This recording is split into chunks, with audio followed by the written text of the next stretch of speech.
Comenzar esta directa, el tema principal, bueno, una vez más va a ser la situación de Damir, o va a estar asociado con Damir. Pero voy a comenzar esta directa hablándole primero a los médicos. Antes de comenzar a hablar de Damir, voy a hablar primero a los médicos. En mi último en vivo, que ustedes saben estuvo dirigido a responderle a los 4 médicos apocalípticos que decidieron ir a la revista de la mañana a hablar del tema de la situación de salud del niño Damir, a difamar de su madre, que es una mujer que ha tenido que enfrentar muchos retos a lo largo de estos 10 años de vida de ese niño, y entre los principales retos que ha tenido que enfrentar, se ha visto con un niño muy enfermo, con su vida pendiendo de un hilo. Ha tenido que lidiar con la ineficiencia del sistema de salud pública cubano. Y esos médicos, bueno, que fueron ahí, fueron a servirles al sistema, a apoyar el sistema. No fueron a reivindicar su papel como profesionales, ni siquiera fueron para justificar la ineficiencia del sistema de salud cubano, sino que realmente ellos fueron para justificar el sistema de salud público, para justificar la manera en la que actúa el Partido Comunista y para justificar, en el nombre de Damir, justificar los protocolos que se siguen en el sistema de salud cubano para enfrentar casos de niños que tienen una situación de peligro para la vida, de niños o pacientes de manera general que tienen una situación de peligro para la vida. Como resultado de esa directa, que no puedo decir que haya sido muy corta, pues bueno, salieron algunos clips, algunos videos en otras páginas de otros influencers, otros youtubers, activistas de todas las naturalezas, donde se hacían cortos de mis palabras y se reproducía mi opinión al respecto del sistema de salud cubano.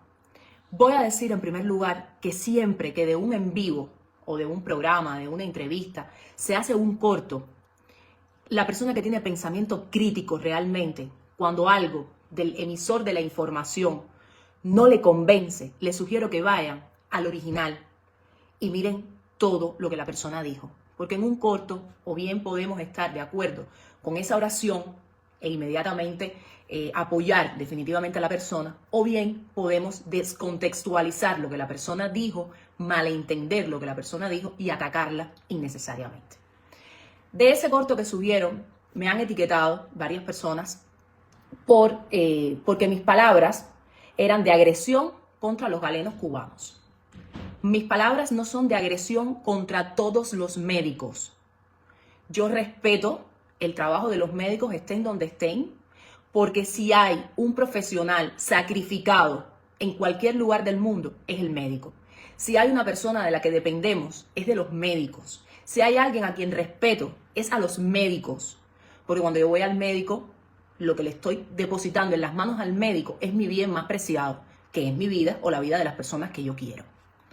Ahora, yo estaba atacando, y lo digo así mismo, atacando a aquellos médicos que han servido al sistema de salud pública, a aquellos profesionales que han dejado que por medio de su trabajo y de sus palabras el sistema comunista, el Partido Comunista, manipula a nuestra población. Contra ellos sí, estoy abiertamente en contra, porque son personas que entre el juramento hipocrático de salvar vidas y el de defender un sistema que nos está poniendo a todos en peligro, que pone en peligro a nuestro pueblo, ellos han elegido defender el sistema, conscientes, mejor que nadie, de cuál es la situación del Ministerio de Salud Pública y el riesgo que eso representa para nuestro pueblo. Entonces, contra esas personas, yo sí tengo que hablar. Yo contra esas personas, sí, tengo que desafiar. Yo a esas personas las tengo que desafiar abiertamente, desafiar sus palabras. Yo a esas personas tengo que decirles que ellos están mal. Porque al hacerlo, yo estoy defendiendo lo que creo justo, estoy defendiendo al pueblo. Entonces, a mí me pueden atacar por lo que quieran. El que no entendió, porque hubo uno de los comentarios que aparentemente es un médico que es opositor, y me dijo que yo no sabía de lo que yo estaba hablando y que yo lo que tenía era que agradecer a los médicos que dentro de Cuba me habían atendido, por ejemplo, las veces que yo di a luz. Y bueno, como usted mencionó el tema, a mí no me gusta victimizarme. Yo les voy a hacer el cuento de cómo estaba el sistema del Ministerio de Salud Pública en el año 2019 cuando nació mi hijo Alejandro. Cuando yo salí embarazada de Alejandro en el 2019, a mí me hicieron varios ultrasonidos porque el niño presentaba un tamaño o sea, tenía una biometría fetal, que es el nombre que lleva eso, que no se correspondía con el tiempo de gestación que yo realmente tenía. Era un feto que su presentación era muy grande, incluso en algún momento se llegó a pensar que podían ser gemelos, porque yo había tenido un embarazo anterior donde había tenido gemelos. Perdí uno de esos gemelos en el transcurso de la gestación, por tanto el embarazo del niño era un embarazo que se tenía que tener muchísimo más cuidado. Y en la semana 32 de embarazo, cuando me hicieron el primer cálculo de peso, se dieron cuenta que Alejandro era un niño que, bueno, rompía las estadísticas de peso. Se hablaba de que yo tenía riesgo de diabetes gestacional. Me hicieron todo tipo de pruebas. Lo cierto es que nunca tuve diabetes, pero sí es cierto que mis 3 hijos, cuando nacieron, tuvieron pesos importantes. De hecho, la que menos pesó fue María Amelia, que pesó 8 libras, que fue mi primer parto. Mis hijas habían nacido de parto normal, por tanto se demostraba que era una mujer con condiciones para el parto fisiológico, que no correría riesgo mi vida, pero sí había que tener cuidado por el tema del peso del niño. En la semana 36 me ingresaron en el Instituto de Ginecología y Obstetricia Dr. Ramón González Coro del Vedado. En ese hospital me dejaron ingresada porque tenían sospecha que por el peso del niño yo no pudiera llegar a término. Y además sospechaban que hubiese tenido alguna diabetes gestacional. Como les dije, me hicieron pruebas de todos tipos, nunca tuve diabetes, me pusieron una dieta extrema, que cuando yo parí a Alejandro parecía la novia cadáver. Me hicieron todo tipo de ultrasonidos, incluso llegaron a transfundirme porque tenía anemia, se esperaba que el parto fuera antes de tiempo, cosa que no fue, el niño llegó a término. Y en algún punto, por medio de los mismos ultrasonidos del hospital, la doctora del equipo de ultrasonido, la doctora de imaginología de ahí del hospital, Ramón González Coro, determinó que por la posición fetal ellos realmente no podían calcular el peso del niño y que sí existía una posibilidad real de que el peso fuera tan grande que no pudiera parirlo por un parto normal, fisiológico, que necesitara una cesárea. Ahí fue cuando comenzaron los problemas. Porque había algunos médicos que defendían la teoría de que debía ser un parto normal, otros médicos defendían la teoría de que debían hacerme una inducción, otros médicos pensaban que debía ser una cesárea, pero el caso era que nadie tomaba una decisión. Yo estaba ingresada en una sala donde el techo se estaba cayendo, con un embarazo a término, y para descargar el baño tenía que cargar yo los cubos de agua. Jamás había agua caliente, por supuesto. Bueno, ustedes saben las condiciones de nuestros hospitales. De más decirle todo lo que tenía que ver con vectores. Había moscas, había mosquitos, había cucarachas. Evidentemente no me sentía cómoda en el ambiente en el que me encontraba y además tenía temor porque por primera vez estaba manejando la idea de que el niño no debía nacer de parto normal porque era muy grande.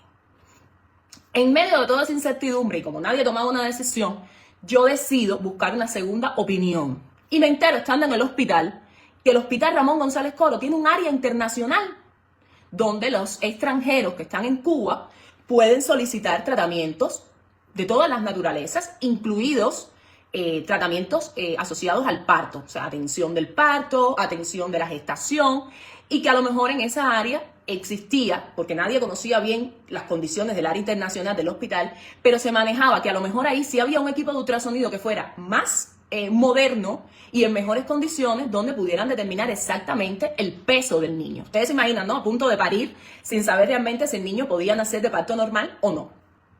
Yo solicité saber, que me hicieran una cotización para saber si podía o no irme para esa área, si mi familia estaba dispuesta a reunir el dinero que hacía falta para que yo ingresara en esa área, y no se me dio nunca respuesta. De hecho, lo que se me decía era que por ser cubana, yo no podía ser atendida en un área de una clínica internacional o en un área internacional de un hospital cubano. Y esto lo estoy diciendo para que se entienda que dentro de nuestro sistema de salud, que tanto se habla, que es gratuito, que es público, que es para todos los cubanos, se discrimina entre los nacionales y los extranjeros. Y hay áreas donde sí se puede pagar y donde se recibía, al menos en ese momento, la atención adecuada. Porque imagínense, pagando a usted, no le van a dar la atención que ellos quieran. Tienen que darle la que usted lleva, porque usted está pagando. Y esa es la ventaja de pagar, por ejemplo, la educación, de pagar la salud y de pagar cualquier otro servicio. Radica en que cuando usted está pagando, hay que responder ante usted. y no hacerle sentir que le están haciendo un favor, como muchas veces pasa dentro de nuestro sistema de salud, como querían demostrar esos 4 médicos que fueron a la revista Buenos Días, que después de haber puesto al niño en una situación de peligro, donde no había un diagnóstico clínico definitivo, donde no se conocía realmente el tratamiento que llevaba el niño, ellos querían que aún así la madre fuera demasiado sumisa como para agradecerles por no haberlo dejado tirado en la calle, porque, o sea, por eso era por lo que tenía que agradecerles, aparentemente. Habiéndoles contado esto, les voy a decir que yo, bajo mi responsabilidad, viendo que no encontraban una solución real a mi problema, el día antes de que debiera hacerme la inducción del parto, me fui del hospital. Porque por medio de una familia, en ese momento, de una prima muy querida, pude hacerme un ultrasonido con el único equipo de ultrasonido que tenía toda el área de genética del municipio Centro Habana. Y les estoy hablando de la capital de Cuba. No quiero imaginarme las condiciones en provincia, porque me imagino que si en uno de los municipios más densamente poblados del país, como es Centro Habana, había un equipo de ultrasonido en el año 2019, no me quiero imaginar en Viñales, en los remates de Guanes, en Baracoa. Me imagino que ahí las personas, las mujeres prácticamente pasan el embarazo a ciegas. Entonces, esa persona que me consiguió hacerme ese ultrasonido, que me dijo, ven, que te vamos a hacer bien el cálculo de peso, determinó en ese momento que el peso del niño no podía, por el peso que el niño presentaba, entre 4.500 gramos y 5 kilos, que literalmente, para quien no lo entienda, estamos hablando de 10 libras y medias a 11. Por el peso del niño, no podía nacer de parto normal. Una doctora, ni siquiera la doctora de ultrasonido, la técnica de ultrasonido, una ginecobstetra de esa área de salud, me hizo un resumen de historia junto con la lectura de ultrasonido para que yo lo presentara en el González Coro y demostrara que el niño tenía que nacer por cesárea. Pero cumpliendo con no sé qué estadística, ni no sé qué tipo de análisis que se hacen dentro de nuestros hospitales con más frecuencia de la que nos gustaría, el equipo de médicos que me recibió ese día en parto, y de los cuales hoy ni el nombre me acuerdo, fíjense. Han pasado 5 años, van a ser 6 años, yo realmente el nombre hasta lo borré por todo lo que sucedió después. Esos médicos cuando me recibieron estaban seguros, bajo el principio del estudio del diagnóstico clínico, que yo podía parir, que no necesitaba una cesárea. Me pusieron una inducción a las 10 de la mañana y a las 5:40 de la tarde, después de haber parido 2 veces, me acuerdo haberle cogido la mano al médico que me atendió en parto y haberle dicho, doctor, no puedo del dolor. Algo me sucede que yo siento que estoy teniendo candela en el útero. Una doctora que por medio de una altura uterina, ella determinó que mi parto era normal, que todo lo que yo tenía era drama, que era un teatro lo que yo estaba armando y que el documento que yo había traído del área de salud de Centro Habana no servía para nada y que eso ya no lo iba a poner en la historia clínica. Porque si el equipo de ultrasonido del González Coro no había dicho que ese parto tenía que ser por cesárea, ella no iba a tomar la recomendación de otro equipo de ultrasonido, de otro médico. Además de que por el estudio clínico ella estaba segura que yo podía parir. ¿Ustedes saben cómo termina esa historia? El niño nació de parto normal. Se le fracturó una clavícula durante el parto. Por casi un mes tuvo los ojos con un hilo rojo. De la fuerza, los cachetes del niño parecía que le habíamos dado una insolación, porque Alejandro pesó casi 11 libras. Cuando yo pensé que había salido de lo peor, a los 10 días, cuando ya yo estaba en mi casa, se me presentó una hemorragia. Una hemorragia en la que por poco me va la vida. Después de 3 partos, llegué al hospital, empujé la puerta del cuerpo de guardia del González Coro, y a una doctora que estaba ahí le dije, doctor, ¿usted se acuerda que yo fui la mujer que parió el niño de 11 libras? Porque por supuesto que eso en el hospital se volvió famoso, porque no es todos los días que una mujer para un niño de 11 libras. Y me dijo, ¿qué te pasa, mija? Le dije, me estoy desangrando. Me tuvieron que subir 2 veces al salón. Una primera vez lo hicieron y me hicieron un legrado diagnóstico a sangre fría, porque había almorzado. Me llevaron para el posparto. Y donde se suponía que los médicos me estuvieran vigilando, me dejaron con 2 estudiantes de medicina. Me comenzó otra vez la hemorragia. Y esas muchachitas no se levantaron del buró ni siquiera para saber si lo que yo les estaba preguntando era cierto, si podían hacer algo al respecto, si había que llamar a la doctora, nada. Por segunda vez me comenzó la hemorragia, tuvieron que volverme a subir. Y me cauterizaron las arterias cervicales a sangre fría. No me pusieron anestesia, porque no podían ponérmela. Es verdad que me salvaron la vida. También es verdad que la pusieron en peligro. Pero el nivel del síndrome de Estocolmo que tiene nuestro pueblo es tan grande, pero tan grande, que yo nunca denuncié a esa doctora.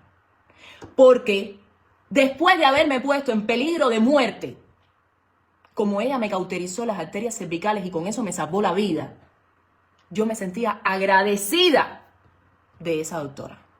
Y hoy les estoy contando esto, porque viviendo otra realidad completamente diferente a la realidad cubana, les digo que si esto me llega a pasar, bueno, en estos países esto no me hubiera llegado a pasar, no los voy a engañar. O sea, no los voy a engañar. Pero si me hubiera pasado, me hubiera vuelto rica. No hubiera necesitado nunca más trabajar. Porque el peligro tan grande en el que pusieron mi vida, me hubiesen tenido que indemnizar.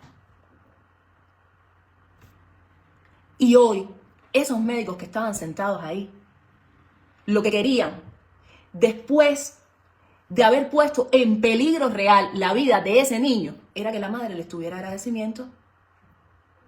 Pero es que entendí con mis palabras que había médicos que sentían bien que nuestro pueblo esté en silencio al respecto de la situación del sistema hospitalario cubano. Porque cuando nosotros hablamos de los problemas que tiene el Ministerio de Salud Pública, en lugar de concientizar que ellos deben ponerse de nuestra parte, porque también están afectados por la mala administración del Ministerio de Salud Pública, ellos se sienten indignados y sienten que el ataque va contra ellos. Cuando yo digo que el conocimiento no alcanza y que se necesita de los medios y recursos para salvarle la vida a las personas, me acuerdo de ese suceso que me pasó. Que cuando terminaron de operarme a sangre fría, que yo sentí que no iba a poder aguantar todo lo que me habían hecho, porque cauterizar arterias cervicales es literalmente darle candela al útero. Despierta en una camilla. Me dieron temblores en esa camilla de toda la sangre que perdí.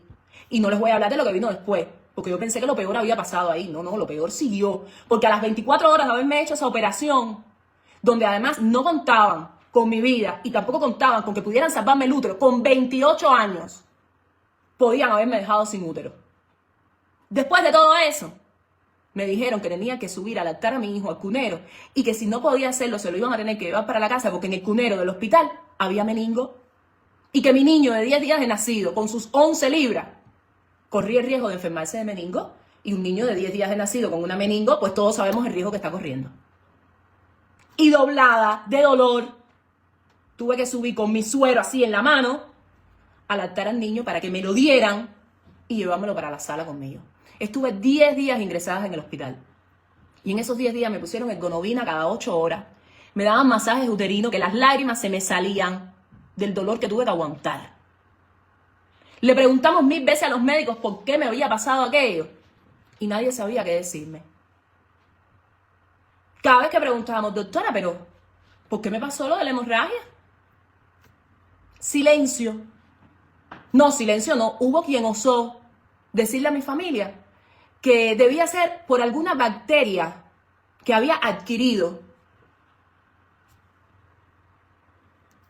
o podía haber sido una bacteria intrahospitalaria.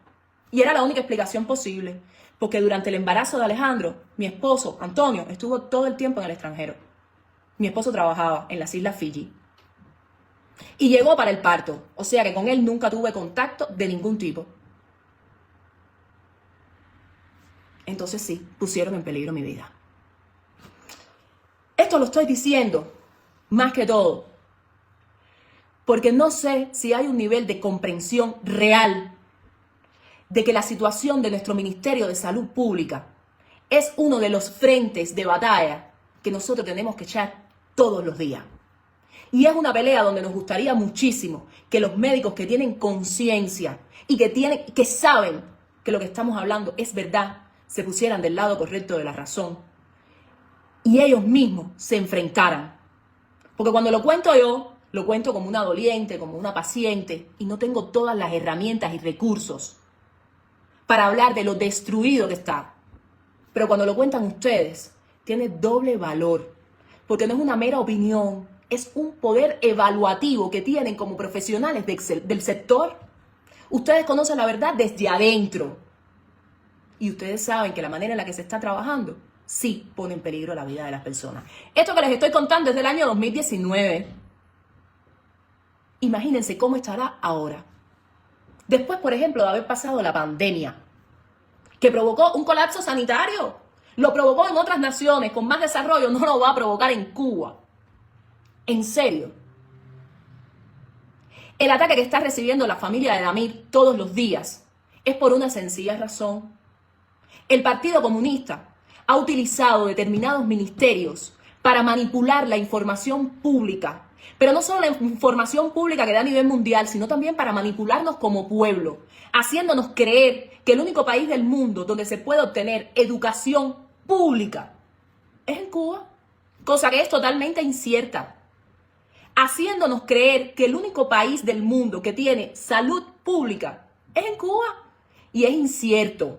Y tienen terror que por medio de historias como la historia de Damir, como mi historia en el año 2019, o como las historias que comienzan a salir cada día con más frecuencia de personas que denuncian el maltrato, el atropello, la escasez de recursos, la falta de higiene, la mala alimentación en los hospitales, la mala praxis, tienen terror de que por medio de todo eso pierdan una campaña mundial que siempre han tenido a su favor.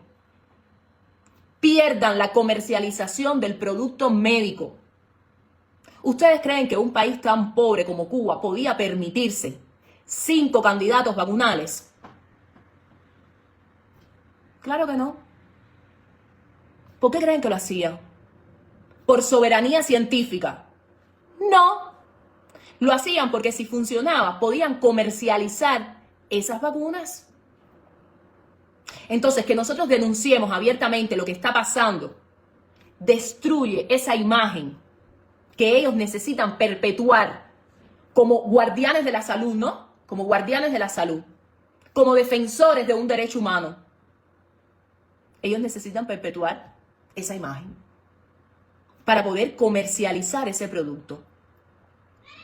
Y que si al final ese dinero se viera representado en el propio Ministerio de Salud Pública, posiblemente el pueblo no atacaría, pero ¿dónde está ese dinero? Porque no está en el Ministerio de Salud Pública, ni en ningún otro ministerio del país. Ese dinero no se ve.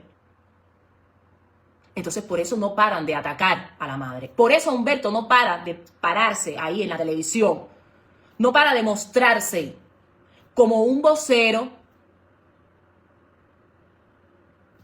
para justificar lo mal hecho y para amenazar con la justicia a otros que quieran imitar el papel indoblegable de Eliani cuando salió a defender a su hijo. Ustedes saben lo que es ahora mismo, que ese niño todavía, voy a escogerla, que ese niño todavía se encuentra enfrentando una situación de salud delicada, que lo puso en un estado más delicado de salud precisamente. Lo puso en un estado de salud muy delicado. Hoy sabemos que el niño está combatiendo no solo una enfermedad que es autoinmune, sino que también está combatiendo una bacteria que contrajo durante el ingreso hospitalario, que su mamá lo dijo. Y ustedes saben lo que es tener que vivir con eso y además tener que enfrentar toda la campaña difamatoria que han hecho contra ella. Pero además tener que enfrentar que existen personas que se prestan, médicos, administrativos, que llaman al hospital en Estados Unidos para que le den información. Eso solo habla del nivel de desconocimiento y enajenación con el que se vive dentro de Cuba con respecto al mundo. Porque eso violaría, si el hospital les da datos, violaría la ley de protección de datos del paciente. Pero eso ustedes no lo pueden saber porque... imagínense, si cualquier mequetrefe se puede parar en la televisión cubana a hablar más de una persona sin que haya repercusiones y creen que el mundo entero funciona igual.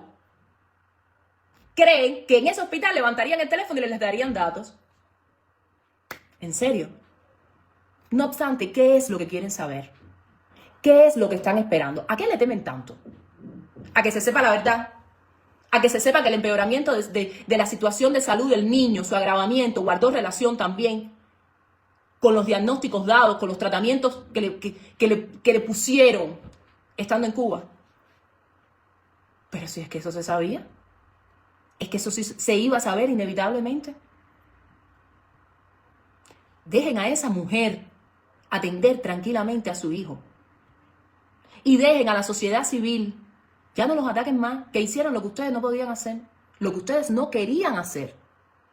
Cuando yo digo que los médicos tenían elección, a lo que me refiero, el médico que salió a atacarme, es que si usted tiene un paciente en esa situación de salud tan grave y usted siente que realmente usted no lo va a poder atender bien, pero usted teme poner su firma en un documento que diga la verdad, mire, pide cambio de caso. Diga que usted no se siente apto para atender al paciente. Pero no se preste para el juego sucio, no se preste para sentarse. Por eso yo digo que uno siempre tiene elección. Usted no se puede sentar y decir que se cuentan con todas las condiciones y a recogerse, cuando usted sabe que eso no es verdad. Si usted es una persona honesta, usted no va a decir esa mentira. Usted no va a dejar que los demás crean que sí se cuenta con recursos. Usted no va a dejar que se difame a la madre. Usted no va a permitir desmentirla cuando usted sabe que a nadie más que a ella le duele lo que le pueda pasar a ese niño. Entonces, hay médicos que sí lo hacen. Hay médicos que ven la situación de salud de sus pacientes y eligen hablarle con la verdad. Aunque les digan en la cara, oye, mira, decírtelo me va a meter en un problema, pero esta es la verdad. Cuando el médico siente amor de verdad por su paciente, se lo dice. Y otra cosa, el amor no salva vidas. Yo no creo siquiera que la doctora que me atendió en el año 2019, que doctora, aunque yo sé que usted puso mi vida en peligro, usted sabe, si algún día me ve y escucha esta historia, usted sabe con cuánto agradecimiento se le trató después. Porque además yo vi el temor que usted sintió de que a mí me pasara algo. Yo ese temor lo vi. Yo sé que usted se cuestionó todo el conocimiento de medicina que usted sabía hasta ese minuto, el día que usted me vio desangrada arriba de la mesa. Yo sé que ese día para usted fue un día de principio y fin. Y lo sé porque durante una semana completa usted estuvo al pie de mi cama. Después de haber discutido el diagnóstico mío. Después de estar segura que yo podía parir. Pero que eso casi me cuesta la vida. Por eso es tan importante que los hospitales tengan las condiciones adecuadas. Porque si en ese momento yo hubiese tenido un equipo de ultrasonido bueno, que me hubiese hecho bien el diagnóstico del cálculo del niño, del peso del niño, yo no hubiera parido un bebé de 11 libras y después casi me hubiera costado la vida. Hace 6 años que mi hijo nació y todavía yo tengo que ir a revisarme periódicamente porque de ese parto, a mí por poco, me cuesta la vida. Y esto es algo muy personal que yo no comparto casi nunca públicamente. Estas son historias demasiado personales. Y ante la situación de salud de otras personas en Cuba, que son situaciones de salud tan críticas y que por lo menos yo me siento afortunada y agradecida con Dios que no dejó que me pasara nada, porque realmente en ese momento a lo único que tenía de mi lado era Dios. Pero hay personas que no, hay personas que hoy no cuentan con nada, que se sienten desamparados dentro de nuestro sistema de salud. Hay madres, hay una madre que yo compartí su testimonio, Aileen, búsquenla, que es una paciente oncológica. Tiene 5 hijos, de ellos 3 son enfermos, niños enfermos que ella tiene que atender. Y para esa muchacha no ha habido los recursos y las condiciones necesarias. Imagínense. Imagínense para el resto. Ese nivel de peligro es con el que estamos viviendo. A eso nos referimos. Y sí, nos gustaría muchísimo que los médicos se pusieran de verdad su bata de médico y dijeran, con un stock de medicamentos vacío en un cuerpo de guardia, yo corro el riesgo de no poder salvar a un paciente que era tratable. Entonces, eso es lo que se pide. Y contra el médico o contra el profesional que se para a defender a una dictadura que nos pone a todos en peligro, ¿qué ustedes quieren que les diga? Cuando me dirijo a ustedes, lo hago porque estoy defendiendo los intereses de una mayoría. También les voy a decir una cosa. Muchas veces hablamos desde la posición de creer que a nosotros nunca nos va a tocar. Y por un hospital pasa todo el mundo. Incluso el médico y sus familiares. Entonces, que nuestro sistema de salud esté en ese estado tan crítico tiene que ser preocupación general. No puede ser preocupación solo del que en ese momento lo necesita, porque usted nunca sabe cuándo lo va a necesitar. Dejen de atacar a Liani. Dejen de amenazar al pueblo. El pueblo cubano vive bajo una amenaza constante. La situación de salud de nuestro pueblo va más allá de la situación intrahospitalaria. Porque nuestro pueblo está carente de todo. Para comenzar, está carente de alimentos. Nuestro pueblo vive con un nivel de hacinamiento que estimula enfermedades, brotes de enfermedades, epidemias. Como pueden ser la meningo, como puede ser la hepatitis, como puede ser la tuberculosis, como puede ser la neumonía, la leptospirosis, por la falta de higiene de nuestras calles. Entonces, nuestro pueblo está viviendo un momento de mucho peligro. Y esa es la indignación de algunos, que aunque no estemos dentro de Cuba, sencillamente no podemos desconectarnos. Porque yo no puedo desconectarme sabiendo que mi mamá, o mi papá, o mi abuela de 95 años, corren peligro. Y sí, también hablaron de mi abuela. Pero les recuerdo que cuando mi abuela estuvo ingresada, el señor Eduardo Castro me llevó para el hospital, porque no había una ambulancia en 12 horas en todo el municipio de Centro Habana para que la llevaran al hospital, con una cadera fracturada. Y les recuerdo que tuve que hacer una campaña de recogida de donaciones de sangre, porque tampoco se podía operar porque no tenían la sangre. Que le agradezco todavía hoy a la diosa y a todas las personas que participaron en ese proceso para salvarle la vida a mi abuela. Y me atrevo a decir que por la efervescencia del momento se pusieron las pilas y trataron de operarla lo más rápido posible. Porque sabían que todas las denuncias que yo hiciera iban a ser tomadas en cuenta y las personas la iban a reproducir e iban a servir como un ejemplo de la destrucción del sistema de salud. Y hoy mi abuela, que tiene 95 años, Dios me la bendiga todos los días, ha enfrentado episodios incluso de escaras por falta de movilidad. Y nosotros, los familiares, hemos tenido que mandar la gasa, el jabón, la crema, el pamper, el protector de la cama, los medicamentos de la cura de las escaras, y hemos tenido que pagar en la mano a una señora que ya hoy ni siquiera está activa dentro del Ministerio de Salud Pública para que vaya a hacerle las curas a la casa. Porque no hay tampoco suficiencia de personal para cubrir ese tipo de pacientes.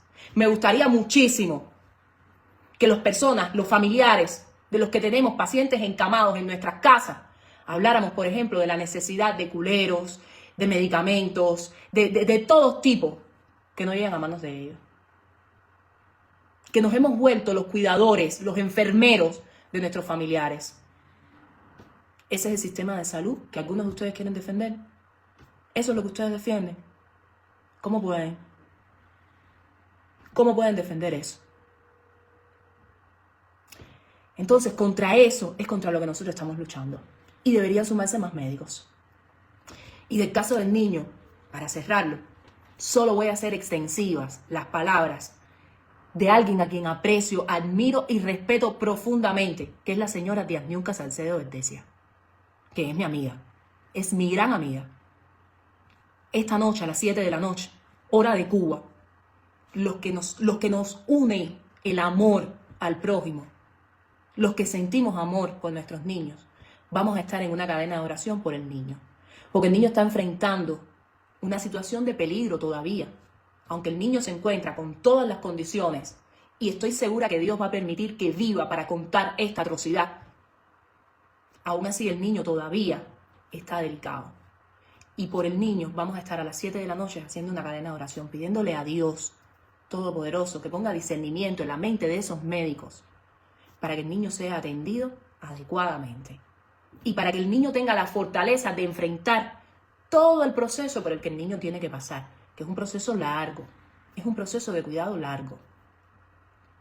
Y nada, al que no me haya entendido, porque se descontextualizó la directa, lo invito a que la vean completa. Y el que no, que mire esta, que le va a quedar más claro. Aún así, cada vez que cualquiera, sea un médico, un maestro, un psicólogo, el que sea, con la profesión que sea que tenga, salga a defender un sistema que ha puesto en peligro nuestras vidas y que pone todos los días en peligro nuestras vidas, Qué pena me da. Si no me quieren seguir, como usted me escribió, médico, no te sigo más, no te leo más, no te... Lo siento, doctor, qué pena me da. Usted siempre será bienvenido, pero yo no voy a cambiar mi manera de pensar porque usted se haya sentido agraviado por no entender mis palabras. Entonces nada, aquí estamos, vamos a ir dando el berro. A las 7 de la noche, en cadena de oración, todos los que quieran, por el niño de Amin. Vamos a pedir porque el niño se mejore y se recupere pronto. Un saludo, los quiero.